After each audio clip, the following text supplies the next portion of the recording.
Greetings, listeners. We're back, once again, to talk to you about the Cthulhu mythos, its books, its monsters, its unfortunate human casualties, its timeline in general, and even its tangential bits, like the dreamlands, or things of a weird nature, or things that are Lovecraftian leaning, weird fiction, science fiction, horror, learn of terrible meetings in lonely places, of cyclopean ruins and vast staircases that lead down to abysses of nighted secrets, of complex angles that lead through invisible walls to other regions of space and time, and of hideous explorations in remote and forbidden places on other worlds and in different time-space continua. From the creation of our galaxy to the death of the sun, this is an exploration of the Cthulhu mythos from the perspective of humans' concept of history. We are the people's guide to the Cthulhu mythos. You can find us at pgttcm.com, pgttcm.podbean.com, and you can find us on Facebook, Twitter, Instagram. The People's Guide to the Cthulhu mythos starts now. The People's Guide to the Cthulhu Mythos. Season 8.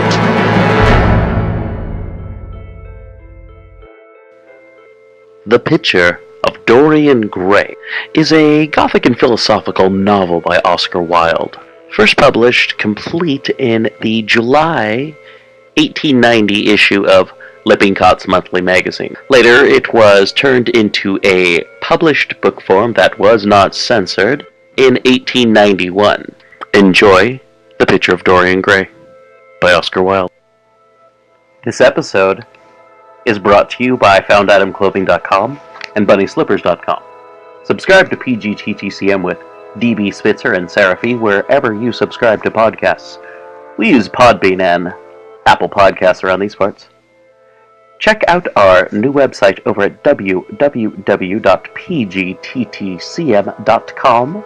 Check out the new PGTTCM merch table over at pgttcm.threadless.com.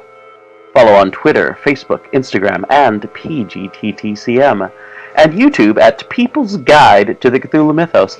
Not much video there, but you can listen. And if you have friends who don't like to listen to podcasts, they can always just turn on YouTube and listen. Edited by Daniel Spitzer. Audio by everybody.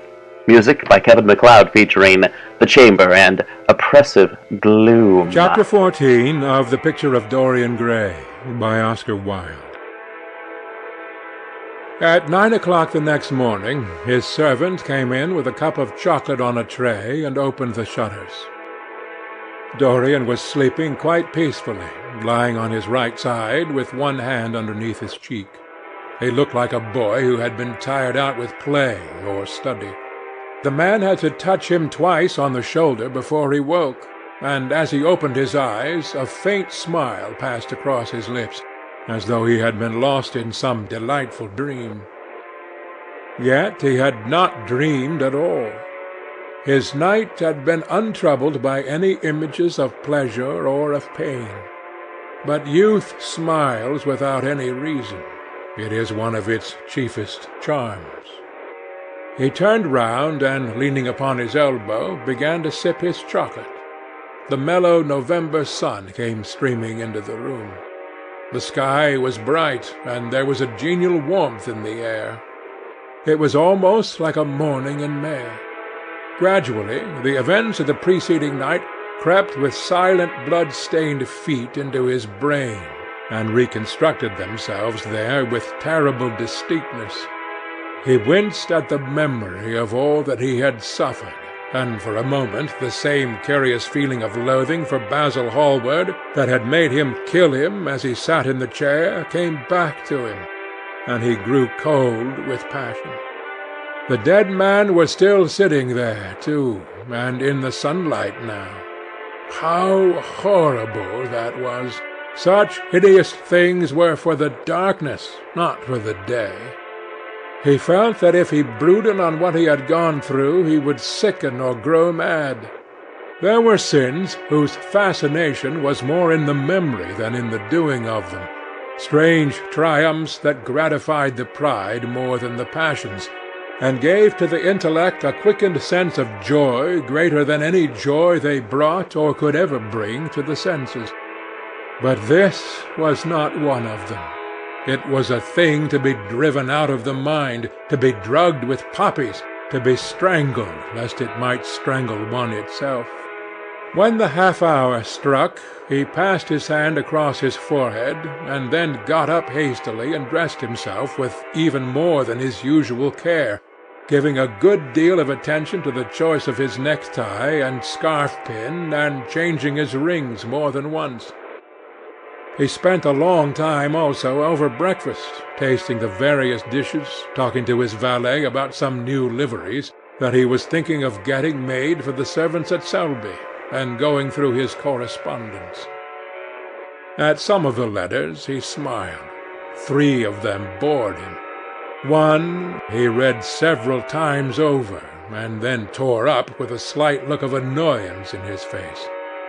That awful thing, a woman's memory, as Lord Henry had once said. After he had drunk his cup of black coffee, he wiped his lips slowly with a napkin, motioned to his servant to wait, and going over to the table, sat down and wrote 2 letters. One he put in his pocket, the other he handed to the valet. "Take this round to 152 Hertford Street, Francis, and if Mr. Campbell is out of town, get his address." As soon as he was alone, he lit a cigarette and began sketching upon a piece of paper, drawing first flowers and bits of architecture, and then human faces. Suddenly he remarked that every face that he drew seemed to have a fantastic likeness to Basil Hallward. He frowned, and getting up, went over to the bookcase and took out a volume at hazard. He was determined that he would not think about what had happened until it became absolutely necessary that he should do so. When he had stretched himself on the sofa, he looked at the title page of the book. It was Gautier's Émaux et Camées, Charpentier's Japanese paper edition, with the Jacquemart etching. The binding was of citron green leather, with a design of gilt trellis work and dotted pomegranates. It had been given to him by Adrian Singleton. As he turned over the pages, his eye fell on the poem about the hand of Lacenaire, the cold yellow hand du supplice sans corps mal lavé, with its downy red hairs and its doigts de faune. He glanced at his own white taper fingers, shuddering slightly in spite of himself, and passed on till he came to those lovely stanzas upon Venice. Sur une gamme chromatique, le sein de Paris ruisselant, la venue de l'Adriatique, sort de l'eau son corps rose et blanc. Le dôme, c'est l'azur des ondes, suivant la phrase au pur contour, s'enflant comme des gorges rondes que soulève un soupir d'amour. L'esquif à bord les me déposait, jetant son amarre au pilier devant une façade rose sur le marbre d'un escalier. How exquisite they were! As one read them, one seemed to be floating down the green waterways of the pink and pearl city, seated in a black gondola with silver prow and trailing curtains. The mere lines looked to him like those straight lines of turquoise blue that follow one as one pushes out to the Lido. The sudden flashes of colour reminded him of the gleam of the opal and iris-throated birds that flutter round the tall honeycombed campanile, or stalk with such stately grace through the dim dust-stained arcades. Leaning back with half-closed eyes, he kept saying over and over to himself, Devant une façade rose, sur le marbre d'un escalier. The whole of Venice was in those 2 lines. He remembered the autumn that he had passed there, and a wonderful love that had stirred him to mad, delightful follies. There was romance in every place, but Venice, like Oxford, had kept the background for romance, and to the true romantic, background was everything, or almost everything. Basil had been with him part of the time, and had gone wild over Tintoretto. Poor Basil! What a horrible way for a man to die! He sighed, and took up the volume again, and tried to forget. He read of the swallows that fly in and out of the little cafe at Smyrna, where the Hadjis sit counting their amber beads, and the turbaned merchants smoke their long tasselled pipes and talk gravely to each other. He read of the obelisk in the Place de la Concorde, that weeps tears of granite in its lonely sunless exile, and longs to be back by the hot, lotus-covered Nile, where there are sphinxes and rose-red ibises, and white vultures with gilded claws, and crocodiles with small beryl eyes that crawl over the green steaming mud.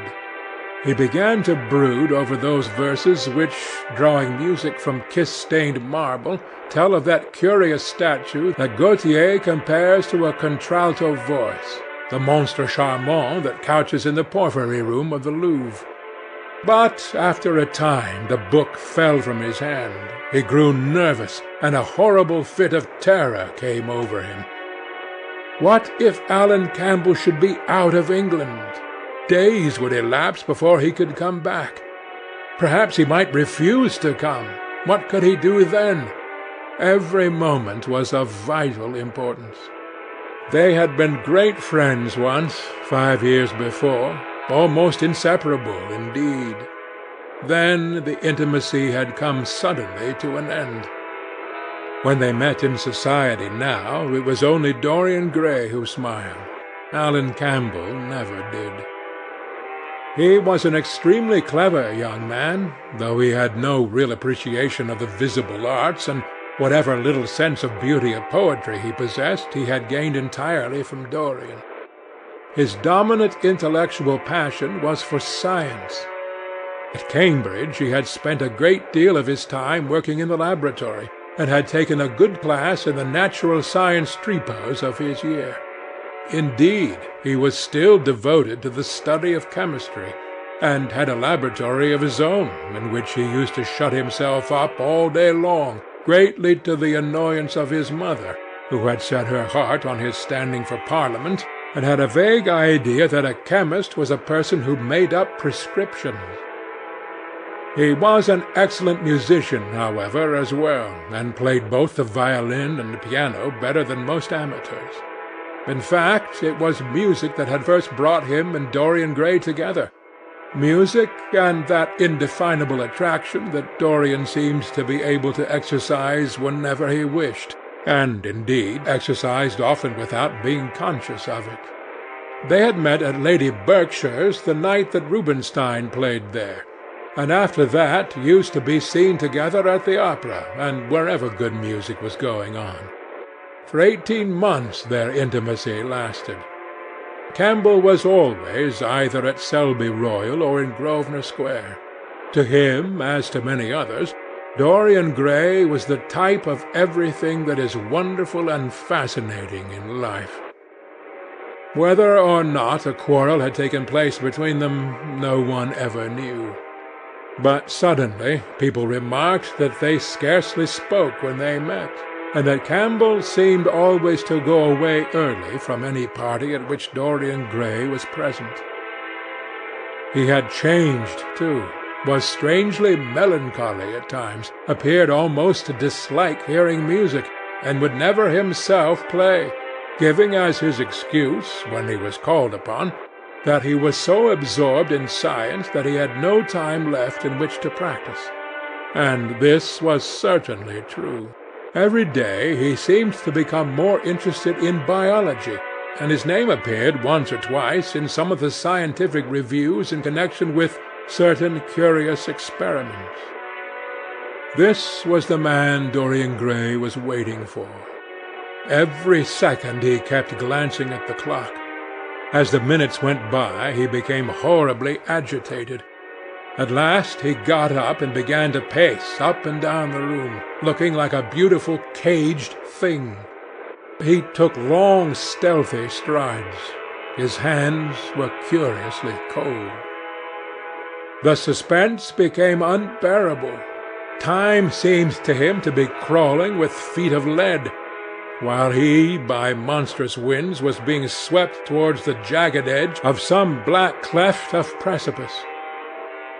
He knew what was waiting for him there, saw it indeed, and shuddering, crushed with dank hands his burning lids, as though he would have robbed the very brain of sight and driven the eyeballs back into their cave.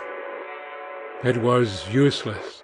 The brain had its own food on which it battened, and the imagination, made grotesque by terror, twisted and distorted as a living thing by pain, danced like some foul puppet on a stand, and grinned through moving masks.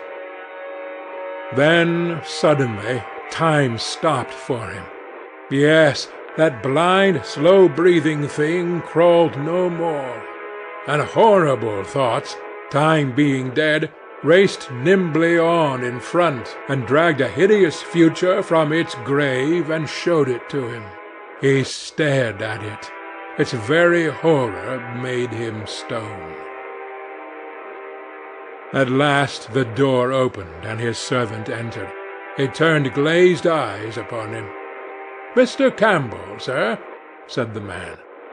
A sigh of relief broke from his parched lips, and the colour came back to his cheeks.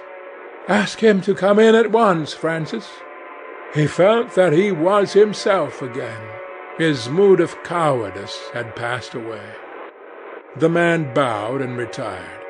In a few moments Alan Campbell walked in, looking very stern and rather pale, his pallor being intensified by his coal-black hair and dark eyebrows. "Alan, this is kind of you. I thank you for coming. I had intended never to enter your house again, Gray. But you said it was a matter of life and death."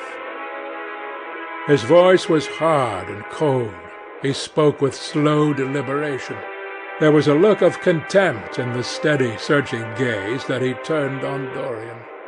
He kept his hands in the pockets of his astrakhan coat, and seemed not to have noticed the gesture with which he had been greeted.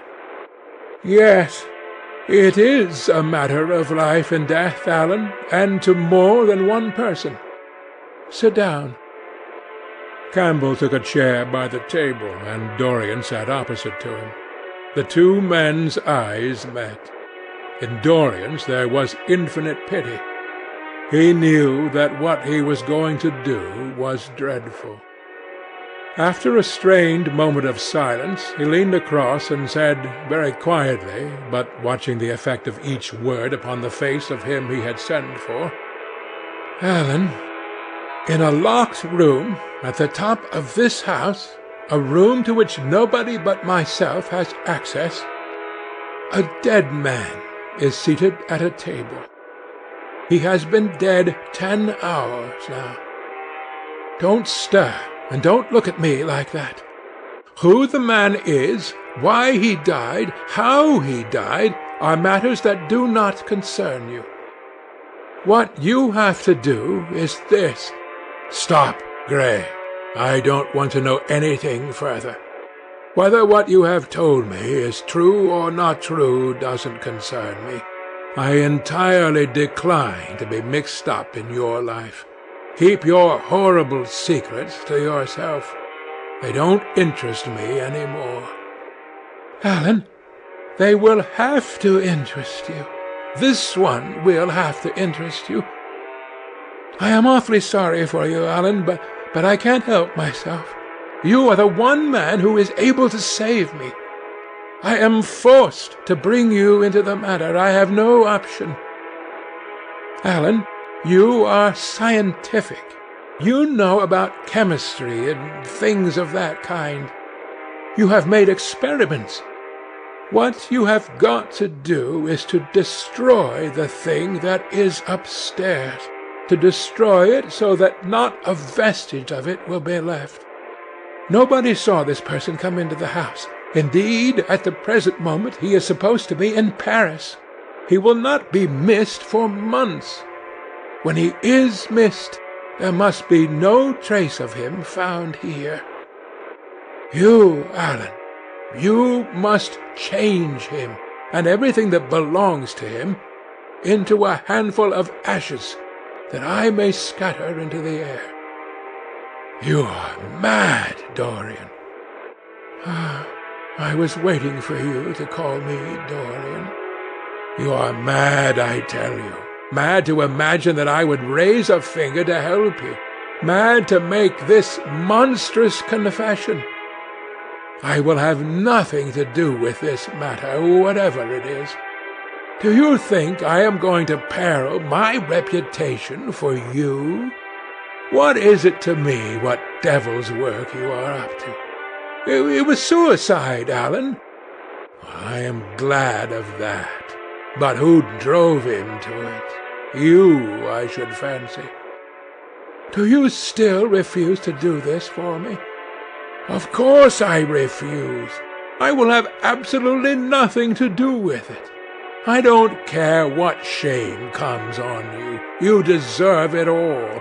I should not be sorry to see you disgraced, publicly disgraced.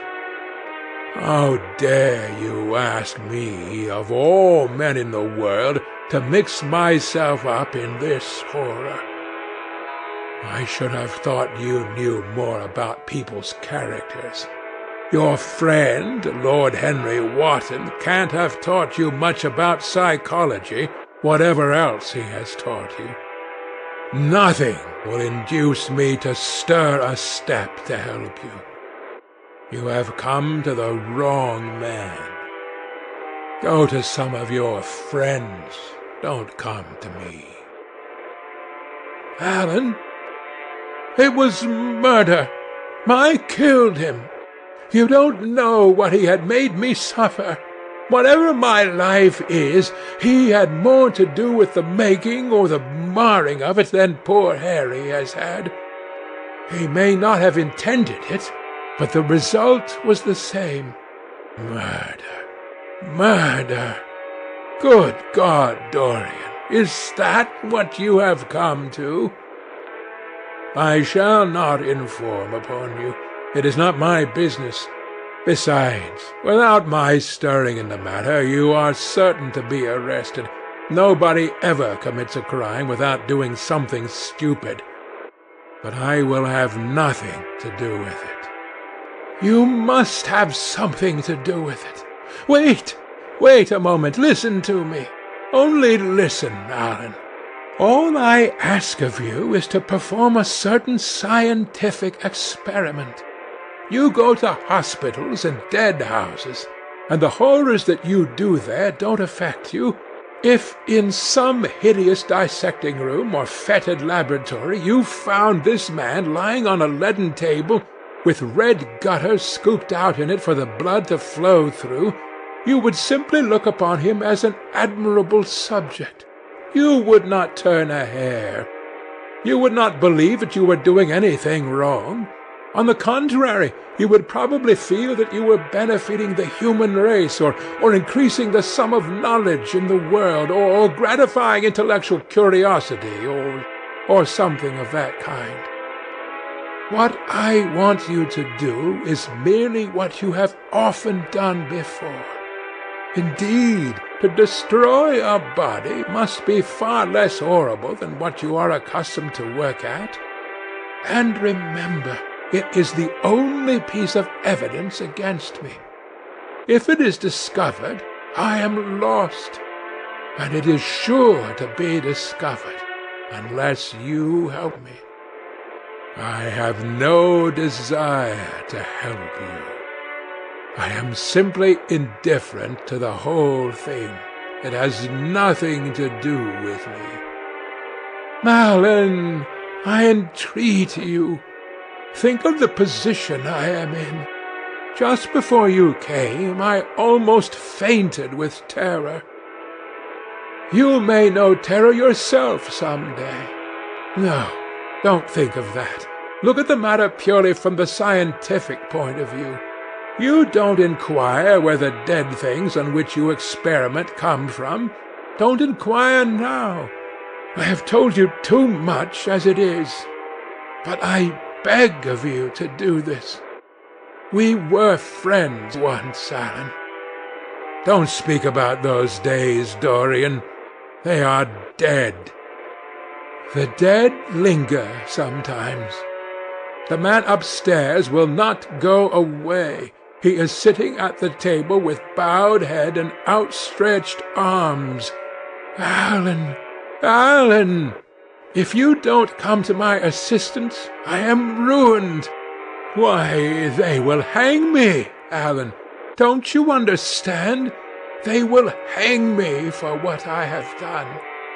There is no good in prolonging this scene. I absolutely refuse to do anything in the matter. It is insane of you to ask me. You refuse? Yes. I entreat you, Alan. It is useless. The same look of pity came into Dorian Gray's eyes. Then he stretched out his hand, took a piece of paper, and wrote something on it. He read it over twice, folded it carefully, and pushed it across the table. Having done this, he got up and went over to the window. Campbell looked at him in surprise, and then took up the paper and opened it. As he read it, his face became ghastly pale, and he fell back in his chair.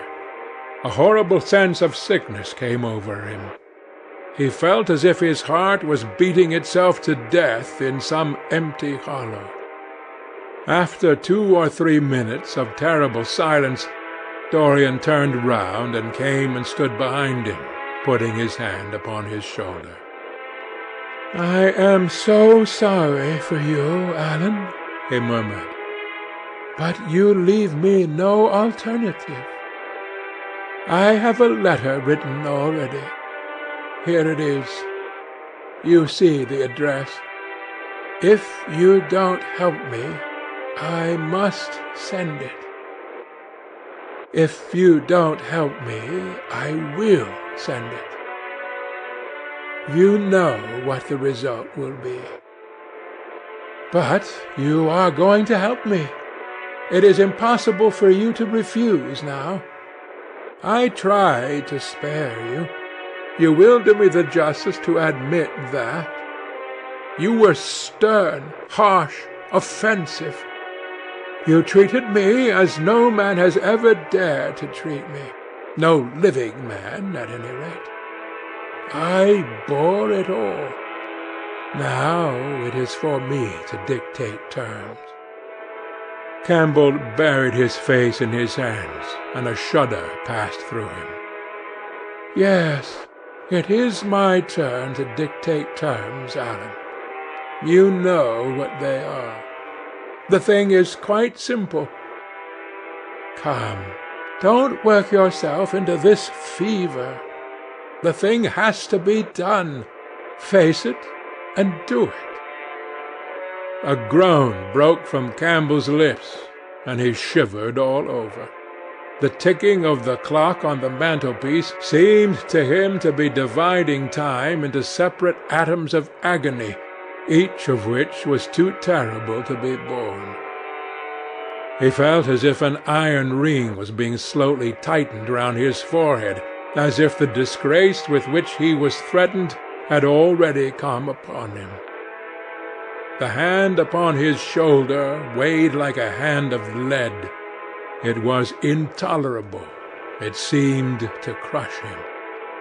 "Come, Alan, you must decide at once." "I cannot do it," he said mechanically, as though words could alter things. "You must. You have no choice. Don't delay." He hesitated a moment. "Is there a fire in the room upstairs?" "Yes, there is a gas fire with asbestos." "I shall have to go home and get some things from the laboratory." No, Alan, you must not leave the house. Write out on a sheet of notepaper what you want, and my servant will take a cab and bring the things back to you." Campbell scrawled a few lines, blotted them, and addressed an envelope to his assistant. Dorian took the note up and read it carefully. Then he rang the bell and gave it to his valet, with orders to return as soon as possible and to bring the things with him. As the hall door shut, Campbell started nervously, and having got up from the chair, went over to the chimney-piece. He was shivering with a kind of ague. For nearly 20 minutes neither of the men spoke. A fly buzzed noisily about the room, and the ticking of the clock was like the beats of a hammer. As the chime struck 1, Campbell turned round, and looking at Dorian Gray, saw that his eyes were filled with tears. There was something in the purity and refinement of that sad face that seemed to enrage him. "You are infamous, absolutely infamous," he muttered. "Hush, Alan. You have saved my life," said Dorian. "Your life? Good heavens, what a life that is!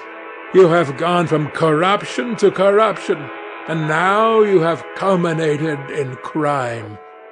In doing what I am going to do, what you force me to do, it is not of your life that I am thinking."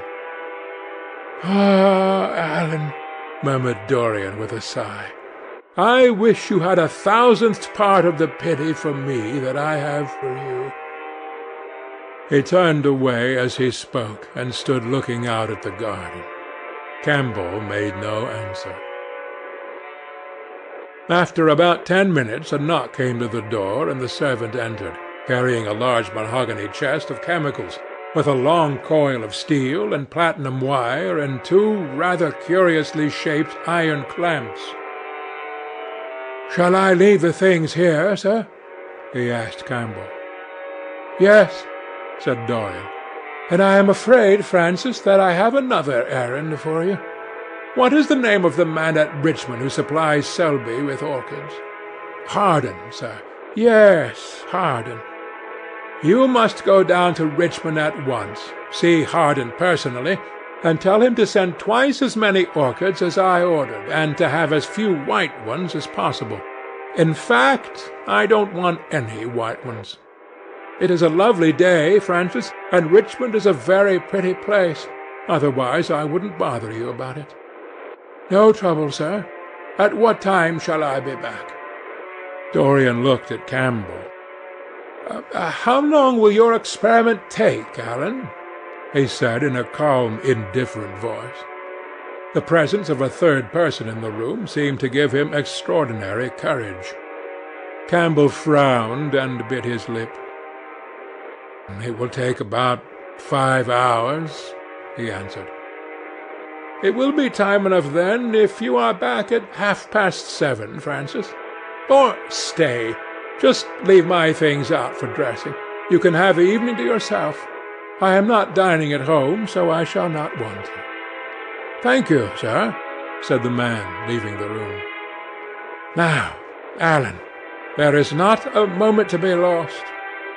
How heavy this chest is! I'll take it for you. You bring the other things." He spoke rapidly and in an authoritative manner. Campbell felt dominated by him. They left the room together.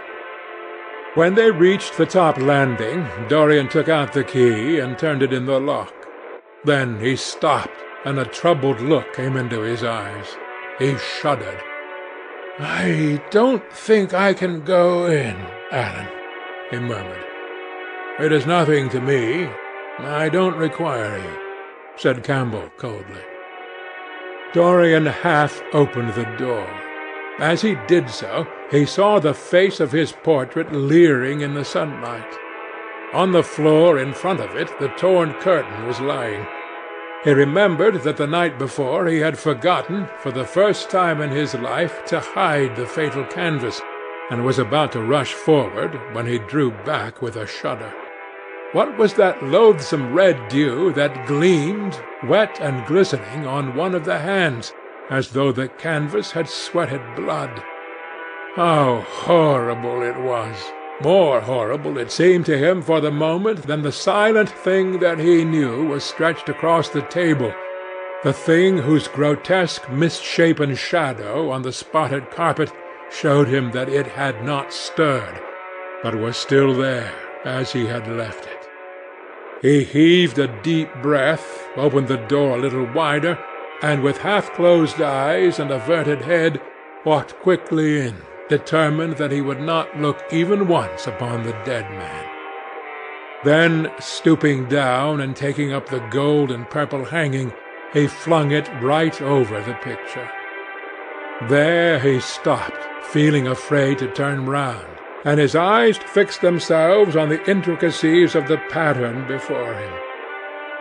He heard Campbell bringing in the heavy chest and the irons and the other things that he had required for his dreadful work. He began to wonder if he and Basil Hallward had ever met, and if so, what they had thought of each other.